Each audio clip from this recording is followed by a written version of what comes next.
వసుదేవసుతం దేవం కంసచామూరమర్దనం దేవకీ పరమానందం కృష్ణం వందే జగద్గురుం. ఓం శ్రీ రాధాకృష్ణాభ్యాం నమః. వందే కృష్ణం వందే జగద్గురుం అర్జునం వందే జగదే. ఓం నమస్తే అస్తు భగవన్ విశ్వేశ్వరాయ మహాదేవాయ త్రయంబకాయ త్రిపురాంతకాయ త్రికాగ్నికారాయ కాలాగ్నిరుద్రాయ నీలకంఠాయ మృత్యుంజయాయ సర్వేశ్వరాయ శివాయ శ్రీమన్మహాదేవాయ నమః. ఓం శ్రీ దుర్గామణీశ్వరాభ్యాం నమః. మనకి మహాభారత యుద్ధంలో మనకు వచ్చినటువంటి పాత్రలను తీసుకుంటే వీళ్ళంతా కూడా 12 రాసులకి చెందినటువంటి వాడు. అలాగే ఈ 27 నక్షత్రాల్లో వీళ్ళందరూ కూడా పుట్టడం, అలాగే మనం కూడా ఆ 27 నక్షత్రాలనే పుడతాం అనుకునేదా సరే సరే. సో ఆ బైఫర్కేషన్ అనేటటువంటి దశ అగ్రిగేట్ చేసి పెట్టారు. వీళ్ళు ఈ నక్షత్రాల్లో పుట్టినటువంటి వాడు, ఈ పాదాల్లో పుట్టినటువంటి వాడు, అలాగే ఈ రాసుల్లో పుట్టినటువంటి వాడు. దాన్ని బట్టి మీకే అర్థమైపోతుంది మీరు ఏ రాశి వాళ్ళు ఏ నక్షత్రంలో పుట్టారో ఆ లక్షణాలను బట్టి. అందువల్లనే ఈ మైథాలజీలో, హిందూ మైథాలజీలో మన మహాభారత ఎపిక్లో మనకి ఉన్నటువంటి పాత్రలను కనుక వాళ్ళు ఏర్కొనేటటువంటి విధానాన్ని బట్టి కౌరవ పార్టీలో ఉండాలా, పాండవుల పార్టీలో ఉండాలా, అట్లా దాన్ని బట్టి మీకు మీరు ఏ రాశిలో పుట్టారో ఆ రాశిని మీరు చక్కగా అంచనా వేసుకొని ముందుకెళ్ళచ్చు. ముందుగా మనకి మహాభారత యుద్ధం మనం చూసాం, కురుక్షేత్ర మహాయుద్ధం. దీంట్లో దుర్యోధనుడు మనం తీసుకున్నాం. అతని యొక్క ఆర్మీ ఎంత ఉందంటే అతని సైన్యం 11 అక్షౌహిణుల సైన్యం అన్నమాట. సో ఇది చాలా మ్యాసివ్ అన్నమాట. ఇది మామూలుగా ఉండదు. అండ్ ఈ యొక్క బ్యాటిల్ డివిజన్ లో పాండవులకి 7 అక్షౌహిణుల సైన్యం. మరి మన కౌరవులకి మనం దుర్యోధనుడి దగ్గరికి వచ్చేసరికి ఇతనికి ఎంతమంది అంటే 100 మంది సోదరులు. మొత్తం కౌరవులు 101 మంది. ఆ 101 మందిలో ఒకడు యుయుత్సవ అనేటటువంటి ఆయన పాండవుల పక్షానికి వెళ్ళిపోతాడు. ఇక మిగతా 100 దుస్సాహసులు, మిగతా తమ్ముళ్ళంతా కూడా దుర్యోధనుడితోనే ఉంటారు.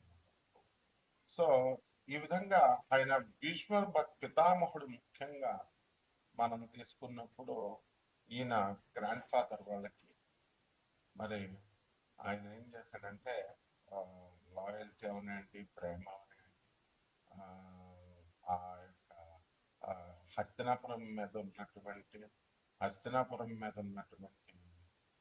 ఈ యొక్క ప్రేమతో ఆయన ఏం చేశాడంటే ఈ యొక్క కౌరవుల మీదే వీళ్ళు కౌరవ పార్టీ మీద ఉండడం చేశారు. కాబట్టి భీష్ముడు, ద్రోణాచార్యుడు, కర్ణుడు, అశ్వత్థామ, కృపాచార్యుడు, ఆ తర్వాత శల్యుడు, అలాగే వీళ్ళందరూ కూడా మనకి కౌరవ పక్షాన యుద్ధం చేశారు. అలాగే ట్రస్టెడ్ అడ్వైజర్స్ అండ్ ఈ రిలేటివ్స్ మనం తీసుకున్నప్పుడు శకుని దుర్యోధనుని యొక్క మామ, అలాగే దుస్సాహసుడు మనకు తెలిసిందే. భాగదత్తుడు అని ఒక ఆయన ఉన్నాడు. ఈయన ఏంటంటే జ్యోతిష్పురం అంటే ఉన్నటువంటి అస్సాం, మనం కామాఖ్య టెంపుల్ అంటాం కదా, అక్కడ ఆ దేశానికి రాజు అనమాట. మోడర్న్ డే అస్సాం చెందినటువంటి వాడు. సో ఈ డివాస్టేటింగ్ ఎలిఫెంట్ డివిజన్ ఆయన చేశాడు. అలాగే జయద్రథుడు సింధు రాజ్యం, ఆ తర్వాత దుర్యోధనుడి యొక్క ప్రధానంగా అన్నమాట అతను భావం. అలాగే కృతవర్మ, వీళ్ళందరూ కూడా నారాయణీ సేనని తీసుకొచ్చాడు. శ్రీకృష్ణ పరమాత్మ తనతో సమానమైనటువంటి నారాయణ సేన కొన్ని కోట్ల మంది ఉంటారు. మరి వాళ్ళని ఒకవైపు నేను ఒక్కడనే కూర్చుంటాను, నేనేమి యుద్ధం చేయను, సామాన్యంగా మామూలు కూర్చుంటాను అన్నాడు. సో ఈ నారాయణి సేనను కూడా వీళ్ళకి అందరికీ కూడా ఈ కృతవర్మ తీసుకొచ్చాడు. యాదవ జనరల్ అనమాట. ఆయన వెరీ పవర్ఫుల్ ఆర్మీ అది. సో అలాగే భూరిశ్రవుడు, ఇతను మొత్తము చాలా డీప్ గా ఆ ఈ యొక్క స్కిల్డ్ ఫీల్డ్స్ అన్నమాట ఇతను. మరి అటువంటి ఆయన ఈ యొక్క పాండవులతో ఎప్పుడు కూడా లింగరింగ్ రైవల్రీ ఉండేది. అందువలన అతను చేయడము ఇవంతా కూడా జరిగిందనమాట. సో ఈ 101 మందిలో మనకి యూత్స్ మనం చెప్పాం కదా, అతను హాఫ్ బ్రదర్ అనమాట కౌరవులకి. తర్వాత ధృతరాష్ట్రుడు గాంధారి యొక్క వేశ్య అండ్ మైడన్ ఉంటుంది. మైండ్ ఆమె పేరు సుఖధ. ఆమెకి ధృతరాష్ట్రుడికి పుట్టాడు. దుర్యోధనుడు గాంధారి కడుపులో ఉన్నప్పుడు ఎంతకాలానికి, ఎవరైనా ఒక 9 నెలలు ఉంటారు, ఎంతకాలానికి రాడనమాట కడుపులో నుంచి. ఎందుకంటే అతను కలి, పుట్టబోయేటటువంటి వాడు కలి అవుతాడు, మేనిఫెస్టేషన్ ఆఫ్ కలి. కాబట్టి ఎక్కువ టైము ఉండేసరికి ఈయన ఫ్రస్ట్రేట్ అయిపోయాడు ధృతరాష్ట్రుడు. ఏమైనా సరే నాకు ఇల్లీగల్ హెయిర్ కావాలి, నాకు సంతానం కావాలా అని చెప్పేసి వెళ్ళి మేడ్తో కలుస్తాడు అనమాట, సంగమిస్తాడు. అక్కడి నుంచి పుట్టిందే యుత్సుడు. తర్వాత కీచకుడు కూడా మనకి ఈ యొక్క దుర్యోధనుడి పార్టీలో ఉండడం జరిగింది. ఆ విధంగా గాంధారి, ధృతరాష్ట్రుడు, వీళ్ళందరూ విదురుడు. ఈ విదురుడు మనకి బయలాజికల్ సన్ అనమాట వ్యాస మహర్షికి. తర్వాత అంబిక అనేటటువంటి క్వీన్ కి ఆమె ఆమె maiden, had maiden to the queen Ambika. ఆమె పేరేంటి పరిశ్రమ. అంటే దాసికి వ్యాసుల వారికి పుట్టినటువంటి వాడు ఈ యొక్క విదురుడు అనమాట. ఆయన తర్వాత వీళ్ళంతా కూడా ఇవి పాత్రలు. లేకపోతే మనకి వచ్చేసరికి పాండవుల్లో మనకు తెలుసు అభిమన్యుడు. కాబట్టి ఉప పాండవులు ఉన్నారు మనకి, ద్రౌపదికి పుట్టినటువంటి వాళ్ళు. అండ్ ఈ అత్యంత దురదృష్టవంతురాలైనటువంటి గాంధారి ఏంటంటే కెటాస్ట్రాఫిక్ లాస్ జరిగింది ఆమెకి. 100 మంది కుమారులు మరణించడం అన్నమాట. అలాగే అర్జునుడు, అభిమన్యుడు, పాండవులు, యుధిష్ఠరుడు, తర్వాత ధర్మరాజు మనకు తెలిసిందే, యుధిష్ఠుడు అంటారు, భీముడు, నకులుడు, తర్వాత సహదేవుడు, అర్జునుడు, వీళ్ళంతా కూడా పాండవులు. మరి వీళ్ళకి సహాయం చేస్తూ మనకి చాలా మంది మరి ఈ యొక్క దుష్టద్యుమ్నుడు, ద్రుపద మహారాజు యొక్క కుమారుడు దుష్టద్యుమ్నుడు కమాండర్ ఇన్ చీఫ్ ఆఫ్ అన్నమాట. ఆయన మొత్తం పాండవ ఆర్మీ కూడా. అలాగే భీముల కుమారుడైనటువంటి ఘటోత్కచుడు, సాత్యకి, ద్రుపద మహారాజు, విరాట్ మహారాజు, యుత్సుడు, వీళ్ళంతా కూడా పాండవుల వైపు పోరాడారు అనమాట. సో ఈ యొక్క పోరాటంలో ధర్మము అనేటటువంటిది గెలవాలి. ఇది శ్రీకృష్ణ పరమాత్మ యొక్క నిశ్చయం. అసలు దుర్యోధనుడి యొక్క జననం ఎందుకు జరిగిందని అంటే, దుర్యోధనుడు సెంట్రల్ యాంటాగనిస్ట్ అనమాట ఆయన. అలాగే ఆ ఫేస్ ఆఫ్ అధర్మాకి, అన్రైటియస్నెస్ కి అతను మారుతి. ఈయన దగ్గర ఉన్నటువంటి లక్షణం ఏంటంటే జలస్నెస్ బాగా ఎక్కువ, ఫ్యూయల్డ్ బై అన్చెక్డ్ జలస్నెస్. చాలా జలస్నెస్, గ్రీడ్, దురాశ అనమాట. అండ్ ఈగో ఎక్కువ. అండ్ కాన్స్టెంట్ గా ఈ యొక్క పాండవుల్ని చంపాలి అనేటటువంటి అసాసినేషన్ అటెంప్ట్స్ చేస్తూనే ఉన్నాడు కంటిన్యూస్ గా. సో అలాగే ఈ యొక్క కాంప్రమైజ్ అవ్వాలని ఆయన సంధి అని అంటే ఈ రిఫ్యూజ్ కాంప్రమైజ్ అనమాట. ఆ విధంగా అల్టిమేట్ గా ఏమైంది, డివాస్టింగ్ కురుక్షేత్ర వారిని తీసుకురావడము ఇతని యొక్క ఉద్దేశం అల్టిమేట్ గా. సో ఇతను ఎందువలన అలా చేస్తాడు అని అంటే, ఈ యొక్క శ్రీకృష్ణ పరమాత్మ మరి ఈ యొక్క ఆయన మీదకి జరాసంధుడు మరి కంసుడిని చంపాడు కదా. కంసుడు ఆయన అల్లుడు అనమాట, జరాసంధుడి అల్లుడు. అందువల్ల శ్రీకృష్ణ పరమాత్మ మీద 17 సార్లు బలరాముడి మీదకి వచ్చినప్పుడు కృష్ణుడు కావాలనే మొత్తం ఆ సైన్యాన్ని అంతటిని చంపేసి జరాసంధుని మాత్రం కావాలని వదిలేశాడు. ఆయన ప్లాన్ ఏంటంటే మొత్తము ఎవరెవరైతే రాక్షసులు ఇంకా ఉన్నారో ఈ ఈవిల్ మైండెడ్ వాళ్ళందరినీ తీసుకొస్తాడు వీడి సైన్యం కింద. అప్పుడు మళ్ళీ వాళ్ళందరినీ తుదముట్టిద్దాం. ఇది శ్రీకృష్ణ పరమాత్మ యొక్క ప్లాన్.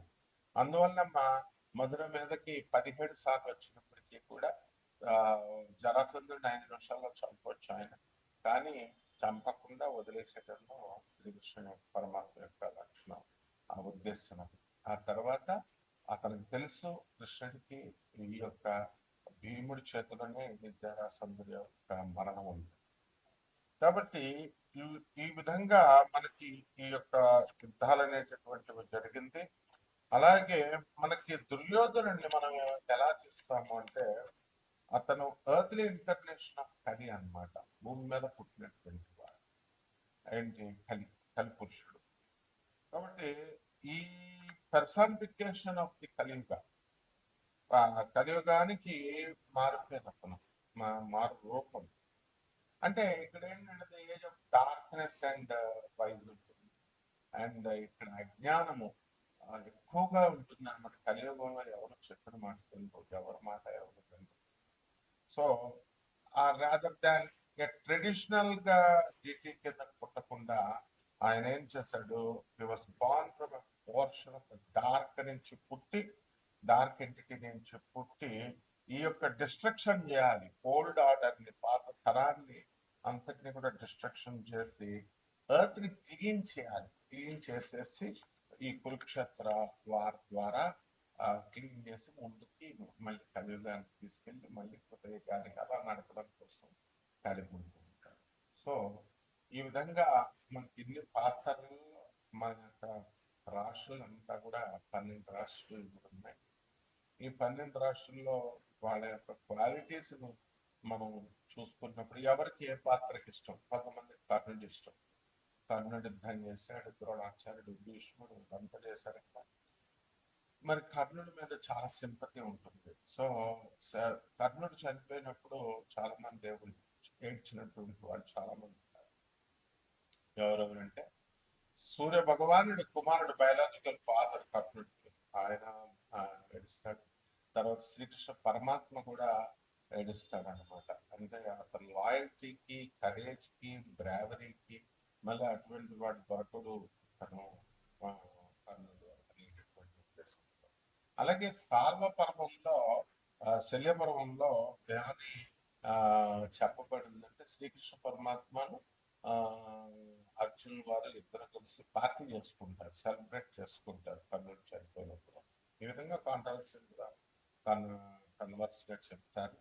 అయితే ఈ రకంగా మనకి ఈ పాత్రలను బట్టి ద్వాదశ రాశి వారికి అందరికీ కూడా మనకి ఇప్పుడు మనం ఈ పాత్రలు దేనికి కోరిలేట్ అయినా రిలేట్ అయినా చూసుకొని మనం ఈ ద్వాదశ రాశుల వారికి కూడా ఇప్పుడు రాశి ఫలాలు ఏ విధంగా ఉన్నాయో చూద్దాం. ఒక్కొక్క రాశి వారిగా మనం చూద్దాం. అలాగే ఇప్పుడు ఎవరికెవరికైతే ఏ పాత్ర అంటే ఇష్టం ఉంటుందో ఆ పాత్రకి ఎవరైతే ఇష్టపడతారో వాళ్ళది ఆ రాశికి సంబంధించినటువంటి వారు, లేదా ఆ యొక్క పాత్ర. ఇప్పుడు కృష్ణ పరమాత్మ ఉన్నాడు, రోహిణి నక్షత్రంలో పుట్టాడు, వృషభ రాశి. నేను కూడా మరి రోహిణి నక్షత్రంలో పుట్టాను, నేను వృషభ రాశి. అందువల్ల సాధారణంగా కృష్ణుడు అంటే నాకు భక్తి ఎక్కువ, ప్రేమ ఎక్కువ. అలాగే అర్జునుడు వారు నారాయణ మహర్షులు కాబట్టి అర్జునుడు అంటే ఇష్టం నాకు. కర్ణుడు ఎవరికి హాని చేయకపోయినప్పటికీ కూడా ఎంత లాయల్ గా ఉన్నా, ఎంత బ్రావరీ ఇదంతా ఉన్నా కూడా మనకి ఇష్టం ఉంటుంది. అలాగే మీరు కూడా మీ యొక్క రాశి వారికి మీకు ఈ పాత్రలు నేను చెప్పాను కదా, ఆ పాత్రని బట్టి మీరు ఒక్కొక్కటే అన్వయించుకోవచ్చు. ఆ రాశిని చూసుకోండి ఒక్కొక్కటి. ఓకే, ఇప్పుడు ఒక్కొక్క రాశి వారికి మనం చూద్దాం. వృషభ రాశి. ఈ వృషభ రాశి వారికి అందరికీ కూడా మనకి జన్మంలో ఉన్నటువంటి యొక్క కుజగ్రహ ప్రభావం వలన ప్రతి పని కూడా ధైర్యంగా, సాహసంగా మీరు చేయడం అనేటటువంటిది జరుగుతుంది. అలాగే లాభంలో ఉన్నటువంటి శని వక్రించి మనకి జూలై 27 తర్వాత ఉన్నాడు. అందువలన చాలా రకాలైనటువంటి వ్యాపారాలు చేయాలని మీరు చాలా ప్రయత్నిస్తా ఉంటారనమాట. సో, ఈ ప్రయత్నాల్లో భాగంగా మీకు కొత్త రకాల వ్యాపారాలు ఆహ్, అనేటటువంటివి 2, 3 చేయాలి అనేటటువంటి ఆలోచనలతో దానికి సంబంధమైనటువంటి వ్యక్తులతో కలుస్తా ఉంటారు. అలాగే ఈ యొక్క రవి మనకి జూలై 16 తర్వాత నుంచి ప్రభుత్వ సంబంధమైనటువంటి వ్యవహారాల్లో మీరు చక్కగా లాభాలు మీకు కలగడం అనేటటువంటివి జరుగుతాయి. ప్రభుత్వాల నుంచే అన్ని రకాల సబ్సిడీలు మీకు రావడము, అలాగే గవర్నమెంట్ కాలేజెస్లో మీకు సీట్లు రావడం ఇలాంటివన్నీ కూడా జరుగుతాయి. రైతులు కూడా చాలా వ్యవసాయం కూడా మంచి సీడ్స్ ఇవన్నీ కూడా తీసుకొని జాగ్రత్తగా ప్రభుత్వం నుంచి మంచి పంటలను మీరు పండించడం అనేటటువంటిది జరుగుతుంది. అలాగే ఈ యొక్క శుక్రుడు మనకి జూలై 4 నుంచి అర్ధాష్టమంలో ఉన్న కారణంగా మనకేం చేస్తామంటే చక్కగా ఈ యొక్క పొలాలు కొనడము, ఇళ్ళు కొనడము, స్థలాలు కొనడము ఇవన్నీ కూడా ఉంటాయి. భార్య వల్ల సౌఖ్యము, ఇతరుల వల్ల జరిగినటువంటి ఏవైనా స్పర్ధలు ఉంటున్నట్లయితే అవన్నీ కూడా సమసిపోవడము లాంటివన్నీ కూడా జరుగుతాయి. అండ్ ఆదాయాలు బ్రహ్మాండంగా వృషభ రాశి వారికి పెరుగుతాయి. మనశ్శాంతి ఇదంతా కూడా ఉంటుంది. అయితే స్త్రీల వలన మనకి శత్రుత్వం రావడానికి అవకాశాలు ఉంటాయి కాబట్టి జాగ్రత్తగా ఉండండి. పరిహారాల దగ్గరికి వచ్చేసరికి ఈ యొక్క మనకి ఈ యొక్క శుక్ర జపం చేసుకోండి, శుక్ర స్తోత్రాలు చదవండి. శుక్రుడికి కిలోంపావు బొబ్బర్లని తెలుపు రంగు వస్త్రాన్నిచ్చి పేద బ్రాహ్మణులకి మనము శుక్రవారం నాడు ఉదయం 6 గంటలకి దానం చేసుకోవాలా. అలాగే దశ మహావిద్యల్లో ఒకటైనటువంటి కమలాత్మిక అమ్మవారి యొక్క హోమాన్ని మీ ఇళ్లలో చేసుకోవడం ద్వారా బ్రహ్మాండంగా ఉంటుంది. మేడి చెట్టు వేయాలి. మేడి చెట్టుకి చక్కగా నీళ్లు పోసుకుంటూ పెంచుకోవడం ద్వారా బ్రహ్మాండంగా ఉంటుంది. శుభమస్తు.